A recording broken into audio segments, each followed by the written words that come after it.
بسم اللہ الرحمن الرحیم۔ چڑیوں کا چنبا کہ یہ جو مصنف ہے اس کتاب کا نام قلم کے آنسو، جس سے یہ کہانی جو ہے وہ لی گئی ہے۔ کہانی کچھ اس طرح ہے کہ یہ جو شخص ہے جو بیان کر رہا ہے اس کو، وہ کہتا ہے کہ اس شخص کا نام محمد علی ساجحہ، جس کی ایک غم زدہ بیٹی، ایک مصیبت زدہ بیٹی، ایک پریشان زدہ بیٹی کی داستان ہے جو تحریر کی گئی ہے، اور اس بیٹی پر اس کی زندگی کے اندر کسی اور نے پہاڑ نہیں توڑے، اس کی زندگی کے اندر کسی اور نے دکھ نہیں دیے، وہ کوئی اور نہیں ہے، وہ صرف اور صرف اس کا سگا بھائی ہے۔ یہ اپنے بھائی کے ظلم اور جبر کی شکار ہو کر یہ اس داستان کے اندر یہ لکھتی ہے کہ کوئی دن بھی ایسا نہ ہوتا جب ہمارے گھر کے اندر لڑائی نہ ہوتی۔ یہ لکھتی ہے کہ بیٹیاں کیا ہیں؟ کیا ہیں بیٹیاں؟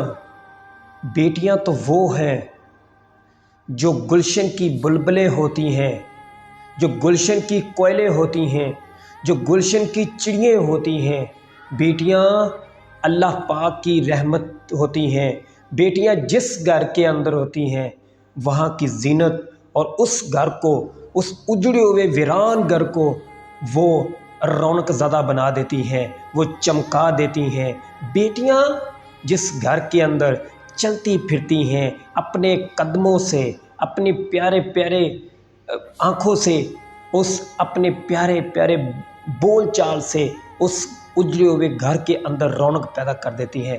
اللہ پاک کی ذات ان بیٹیوں کی بدولت بے شمار برکتیں، بے شمار رحمتیں آپ کے گھر کے اندر، اس گھر کے اندر نازل فرماتا ہے۔ اس طرح کہ جس طرح بارش برستی ہے، اس طرح اللہ پاک کی ذات اس گھر کے اندر رحمتیں فرماتا ہے۔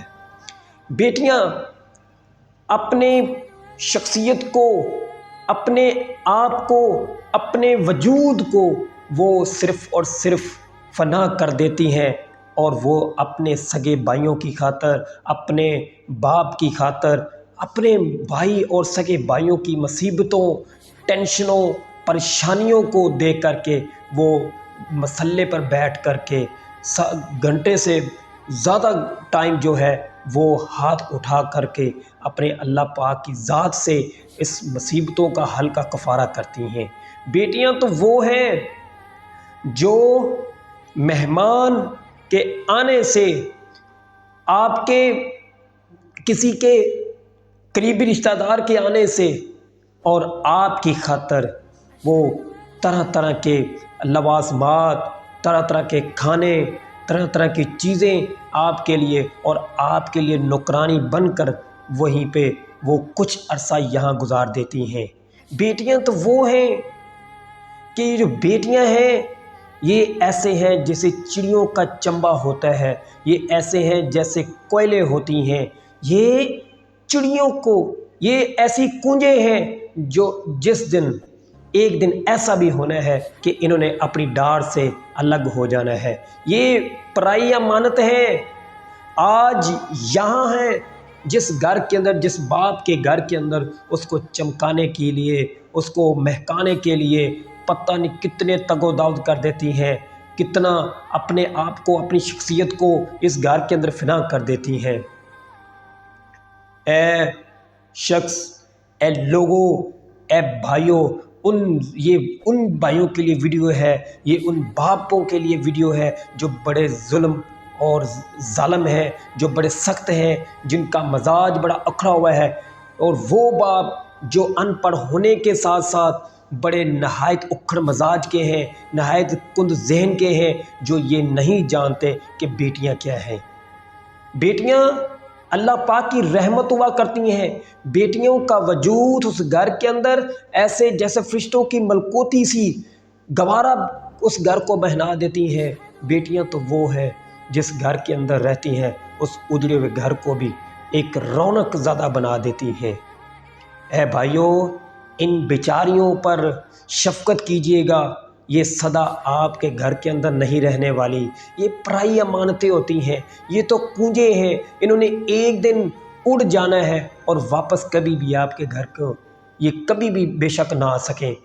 ان پر شفقت کیجیے گا، یہ محبت اور پیار کو ترستی ہیں۔ اگر آپ کی طرف سے آپ کے پیار دیتے ہیں، محبت ملتی ہے، تو ان کے اندر آپ کے لیے پتہ نہیں کیا کیا جذبات جاگ اٹھتے ہیں۔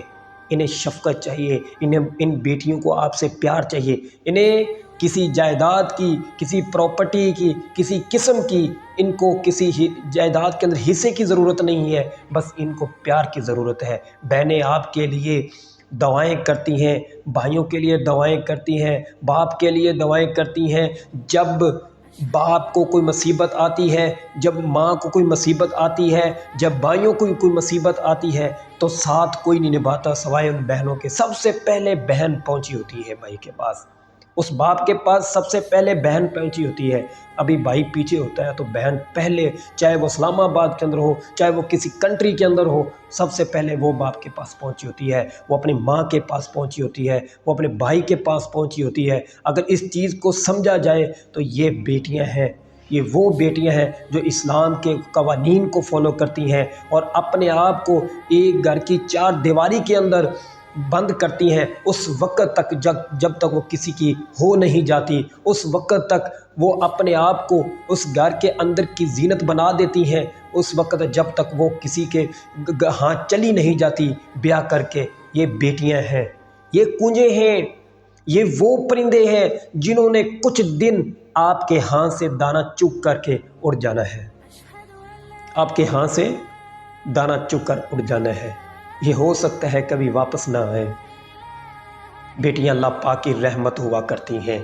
نبی کریم صلی اللہ علیہ وآلہ وسلم نے فرمایا، بیٹیوں کو بوجھ نہ سمجھیے، بیٹیوں کو اپنے اوپر بیزاری محسوس نہ کریے گا۔ فرمایا کہ جو لوگ دو بیٹیوں کی اچھے سے پرورش کرتے ہیں، ان کے لیے سب کچھ سامان مہیا کرتے ہیں، وہ میں محمد صلی اللہ علیہ وآلہ وسلم گواہی دیتا ہوں کہ جنت کے قریب وہ میرے اس طرح ہوگا جس طرح یہ دو انگلیاں۔ آپ صلی اللہ علیہ وسلم نے دو انگلیوں کو کھڑے کرتے ہوئے وکٹری کا نشان بڑھتے ہوئے کہا کہ وہ اس طرح کل کو قیامت کے روز وہ اس طرح ہوگا جس طرح یہ دو انگلیاں قریب قریب ہیں، وہ میرے کل کو اس طرح قریب ہوگا۔ اور سب سے اس دنیا کے اندر وہ عظیم فاتح ہے، وہ باپ عظیم ہے، وہ باپ ایک شان والا باپ ہے جس نے اپنی بیٹیوں کی اچھے سے پرورش کی اور ان کو اچھے گھر کے اندر بیاہ دیا۔ آج بیٹیوں کے لیے ہم کیا کرتے ہیں؟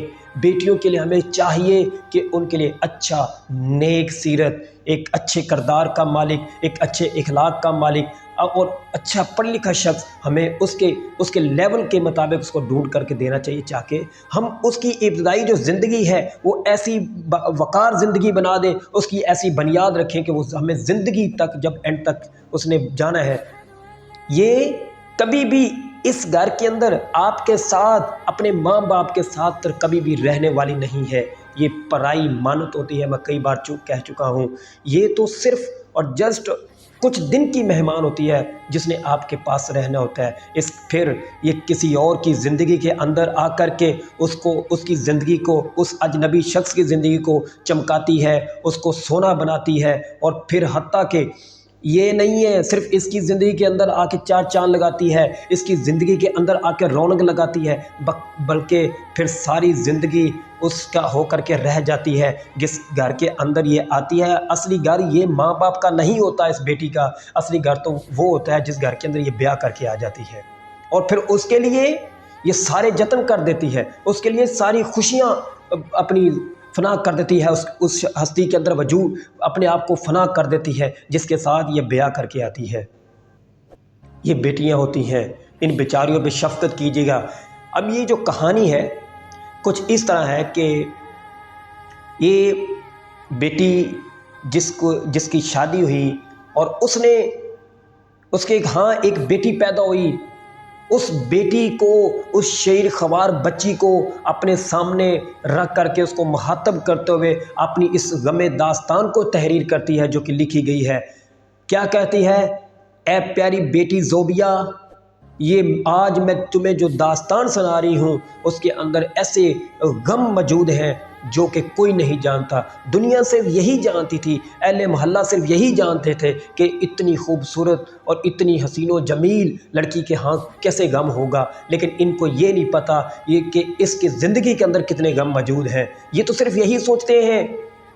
میرا باپ ان پڑھ ہونے کے ساتھ ساتھ گوار بہت زیادہ تھا، اکھڑ مزاج بہت زیادہ تھا۔ میرے والدین ہمیشہ لڑتے جھگڑتے تھے آپس میں، ہمیشہ تو میں ہوتا تھا ہمارے گھر کے اندر، کتابیں پھاڑ دیتے تھے، برتن توڑے جاتے تھے۔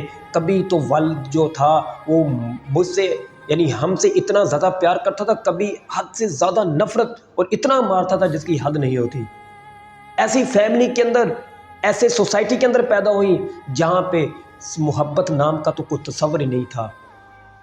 کبھی کبھار کوئی اگر شخص ہم سے محبت کرتا، کوئی اپنے محلے کا، کوئی سوسائٹی کا کوئی محبت کرتا، کوئی اتنی پیار بھری نظر سے دیکھ لیتا تو ایسے لگتا کہ یہ محبتیں صرف میرے لیے ہی ہیں، یہ پیار صرف میرے لیے ہی ہے۔ لیکن یہ غلط فہمی ہوتی تھی کہ یہ پیار صرف آپ کے لیے نہیں۔ یہ لڑکی جو داستان اس بچی کو آگے رکھ کر کے بیان کر رہی ہے، یہ کہتی ہے کہ وہ سوسائٹی ملی جہاں پہ پیار نام کی کوئی چیز نہیں تھی۔ کہا کہ میرے بھائی اکبر علی نام ہے اس کا، اس نے ایک دن یہ مجھ کو اپنے اوپر ایک بوجھ تصور کیا کرتا تھا۔ یہ چاہتا تھا کہ جو بہنیں ہیں، کیا پتہ ان کے زیادہ دیر رہنے کی وجہ سے، اس بہن کے زیادہ دیر رہنے کی وجہ سے جو کہ عزت و جائیداد پراپرٹی کا مالک بننا ہے وہ بے شک شاید نہ بن سکوں، اگر یہ جتنا دیر رہے گی اتنا لیٹ ہوتا جاؤں گا۔ یہ میرے شادی کے اندر، میرے اس کاروبار کے اندر یہ مصیبت بن کے بیٹھی ہوئی ہے، یہ ایک سانپ بن کے بیٹھی ہوئی ہے، یہ ہمارے اوپر ایک بوجھ ہے۔ ایک دن اس نے انتہا کر ڈالی گالیوں کی، اتنی گالیاں دی، اور اس ایک گالی کے اندر، اور اس ایک گالی نے میری زندگی کے اندر ایسے بجال پیدا کر دیا، میری زندگی کے اندر ایسے ذلیل و خوار حالات پیدا کر دیے اس ایک گالی نے۔ اور اس بھائی نے، اس ظالم بھائی نے، اکبر نے کیا کہا ماں سے، اگر اس کو یہ جس کو چاہے مرضی دے دو، چاہے کسی ہندو کو دے دو، اس کو گھر سے نکال دو، یہ بوجھ ہے۔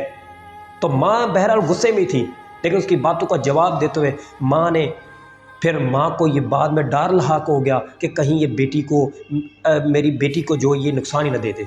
اب چونکہ چنانچہ بہرحال کہانی زیادہ لمبی نہ ہو جائے، تو ماں نے ایک سیما نام کی عورت سے بات کی، اور پھر سیما نام کی عورت نے ایک کرائے پر رہنے والے جو کہ اسلم نام کے لڑکے سے بات کی، اور اس نے کہا کہ آپ لڑکی مجھے دکھائیے گا۔ اب اس لڑکی کو دکھانے کی خاطر ماں اور یہ بیٹی غازی آباد چلی جاتی ہیں جہاں پہ وہ اسلم نامی لڑکا ہوتا ہے۔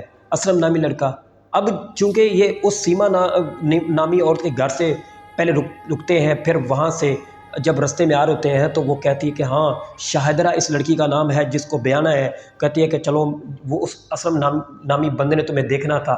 بہرحال یہ اس طرف چل پڑتے ہیں۔ جب وہ اس گھر کی طرف آ رہے ہوتے تو دیکھتا کیا ہے کہ وہ جو اسلم نامی بندہ ہے وہ گھر کے دروازے کے باہر کھڑا ہے، اور سفید قمیض پہنے ہوئے اور نیچے لنگی، مطلب کہ لمبی چادر پہنے ہوئے کھڑا ہے۔ اب یہ اس کے بدن کے اندر، اس کے دماغ کے اندر ایک ایسا طوفان اٹھتا ہے، کہتی ہے کہ جیسے گویا میں نے اس کو جب میں نگاہیں اس پر پڑی ایسے لگا جیسے مجھے کسی نے میری زندگی کے اندر ایسا گوسا مارا ہے، مجھے ایسی ٹکر ماری ہے، ایسا میری زندگی کے اندر طوفان اٹھ کھڑا ہے، میرے بدن کو ایسے آگ لگی ہے کہ پتہ نہیں میری زندگی کے اندر کون ایسا بندہ انٹر ہو گیا ہے۔ اس کو دیکھ کر مجھے تو ایسے لگا، اتنا بڑا ڈر لگا، اس سے بڑا خوف آیا اس اسلم نامی بندے سے، کہ ایسا لگتا ہے جیسے یہ بڑا ایجوکیٹڈ بڑا اکھڑ مزاج کا ہے جیسے میرے والد ہے. یہ لڑکی کہہ رہی ہے. اب کیا ہوا، اس نے اپنی ماں کے صرف کہنے پہ اس بات کو ایکسیپٹ کیا. اس نے اپنی ماں سے کہا مجھے تو اس کو یہ ٹھیک نہیں لگتا. تو ماں کہنے لگی بیٹے سوچ اس اپنے بھائی کے، وہ جو ظالم بھائی تمہارا، اس کی گالیوں سے بچنے کے لیے اور میری زندگی کا کچھ لحاظ کر لے. میں چاہتی ہوں کہ اپنے جیتے ہوئے تمہاری شادی کر کے چلی جاؤں، بعد کا پتہ نہیں ہے تمہارے ساتھ کیسا سلوک کرے گا. اب بیٹی تھی نا، وہ بات نہ کر سکی. اس بات کو فالو کرتے ہوئے ایک دن وہ جب اسلم نامی لڑکے نے ٹائم رکھ لیا، اب اس لڑکی نے اپنے گھر آ کر کے اس ٹائم کے مطابق جس دن انہوں نے آنا تھا، اس نے کچھ زردے کے چاول پکائے، گوشت پکایا، کچھ چند چیزیں پکائیں. تو وہ آ جاتے ہیں اور ایک مولوی آتا ہے. اب یہ دیکھتی ہے تو کیا کہ ایک مولوی آ رہا ہے، کمرے کے اندر لوگ بیٹھ گئے ہیں، تو اس کو بلا لیا جاتا ہے. اس نے بیچاری نے ابھی کپڑے بھی نہیں پہنے ہوتے، اور اس سے جب بلا لیا جاتا ہے تو یہ سوچتی ہے کہ مجھے کسی نے یہ بھی نہیں کہا کہ سر پہ دوپٹہ لے لو، میں تو ویسے ہی آ کر بیٹھی ہوں، کپڑے بھی نہیں پہنے. تو اتنی دیر میں اٹھنے لگتی ہے. تو بھابھی کہتی ہے کہاں جا رہی ہو، یہاں بیٹھو. ماں آتی ہے، کہا جو اس کو اگر تمہارے پاس کپڑے موجود ہیں تو تم اس کو وہ شادی والے کپڑے دے دو جو تم نے پہنے تھے. وہ جلدی سے اس کو شادی والے کپڑے دیتی ہے اور یہ پہنتی ہے، پھر آ کے اس کے پہ اب یہ خاموش ہو جاتی ہے. گویا اس کی خاموشی کو اس کی ہاں سمجھ دیا جاتا ہے. اب یہ بات اب نکاح کی طرف آتے ہیں کہ اب جو اسلم نامی لڑکا تھا، اس کے ملنے کے وعدے، اس کے ملنے کے اسرار جو تھے وہ بڑھنے لگے. وہ باہر ملنے کی جتن کیا کرتا تھا، لیکن یہ کئی بہانے، کئی ہیلے سے اس کو ٹلکایا کرتی تھی، اس سے کنارہ کیا کرتی تھی، اس سے اجتناب کیا کرتی تھی. ایک دن بعد جب یہ رکشے پر بیٹھے، جب اس نے سیر کے لیے کہا تو یہ ماں بیٹی گئے. اب کہتی ہے کہ وہ اسلم کا میرے ساتھ بیٹھا اور اس کے کپڑے میرے کپڑے سے، ان کا جسم میرے جسم سے ٹچ ہوا، تو میں نے یہ سوچا کہ یہ پہلا شخص ہے جس کے ساتھ میرے کپڑے ٹچ ہوئے ہیں، یہ پہلا شخص ہے جس کے ساتھ میرا بدن ٹچ ہوا ہے. اس کے بعد زندگی میں نہ کوئی آئے گا، نہ کسی کے ساتھ ایسا ہو بدن ٹچ کرنے دوں گی. پھر دل میں سوچتی ہے کہ اسے ہی اپنی زندگی میں شامل کر لوں. گویا بہرحال اسے زندگی کے اندر شامل کر لیا جاتا ہے. آج سوچیں اس بات کو کہ ہمارے ہاں کی جو بچیاں ہیں وہ کسی غیر محرم کے ساتھ رکشوں پہ جا رہی ہیں، وہ کسی غیر محرم کے ساتھ بسوں پہ جا رہی ہیں، وہ کسی غیر محرم کے ساتھ، تو جب پوچھنے کی بات آتی ہے تو کیا کریں، مجبوری ہے اس بات کی. یہ سننے کو بات ملتی ہے. بہرحال یہ اب اپنے یہ غمزدہ بیٹی اپنے نکاح کی بات کو سناتے ہوئے آگے تحریر کو جاری رکھتی ہے. کہتی میری 21 تاریخ تھی جب میرا نکاح ہوا. اب اس تاریخ کو، یہ 21 تاریخ کے نکاح سے کچھ دن پہلے کی بات ہے. یہ ہمارے گھر کے اندر آیا اسلم نامی لڑکا اور مجھے کہنے لگا کہ آؤ چلے باہر چلتے ہیں. میں نے اسے انکار کر دیا. وہ چپ کر اٹھو جانے لگا. پھر کہنے لگا کہ مجھے عادت نہیں ہے پیچھے مڑ کر بات کرنے کی، مجھے منتیں کرنے کی عادت نہیں ہے. تو اس کی ماں اس کی منت کرنے لگی، لیکن اس نے کہا کہ ماں رہنے دو، جانے دو، مجھے بھی عادت نہیں ہے کہ کسی کو آواز پیچھے جاتے ہوئے دینے کی. بات مجھے بھی عادت نہیں ہے پیچھے آوازیں دینے کی. بہرحال وہ چلا جاتا ہے. جب 21 کے روز کی صبح کو نکاح کے بعد یہ نماز پڑھ کے اٹھتی ہے تو دعائیں مانگتی ہے، لیکن اس کو لگتا ہے کہ میری دعا جو ہے وہ اس کا الٹا اثر ہوا ہے. یہ بھیج کر کے اس گھر کے اندر چلی جاتی ہے. اب وہ جو شخص ہوتا ہے وہ طرح طرح کے ظلم ڈھانا سٹارٹ ہو جاتا ہے، وہ طرح طرح کی اذیتیں دینا سٹارٹ ہو جاتا ہے. اب یہاں پہ سوچنے والی بات یہ ہے کہ دیکھو اس سوسائٹی کا حال دیکھو کہ کسی ایک کے ظلم کی وجہ سے، کسی ایک کے جابر و سخت ہونے، اکھڑ مزاج ہونے کی وجہ سے کہ کسی بہن کی زندگی گوا دیتا ہے.